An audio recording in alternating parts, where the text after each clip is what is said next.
السلام عليكم. إحدى الأخوات المتابعات لي في سناب شات أرسلت لي رسالة على الخاص تقول: السلام عليكم يا شيخ، أنا شيعية.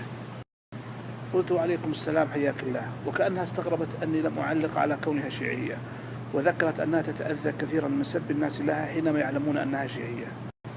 فقلت لها: أنت لست ملزمة بإخبار الناس عن مذهبك إلا في حال طلب الفائدة أو السؤال أو طلب المناظرة مثلا.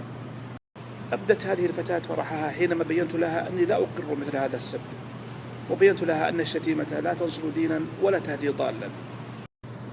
ثم لما همت بالانصراف سألتها: هل تستغيثين بالحسين؟ فقالت: نعم. قلت: ولما؟ قالت: لأن الله تعالى يقول: وابتغوا إليه الوسيلة. قالت: والوسيلة هم آل البيت نتقرب بهم إلى الله. فذكرت لها إجماع العلماء على أن معنى الوسيلة هي الأعمال الصالحة نتقرب بها إلى الله تعالى. ثم قالت هذه الفتاة: نفترض أنك ذهبت إلى دائرة ما، هل تذهب إلى المدير مباشرة أو تمر بالسكرتير ليوصلك إلى المدير؟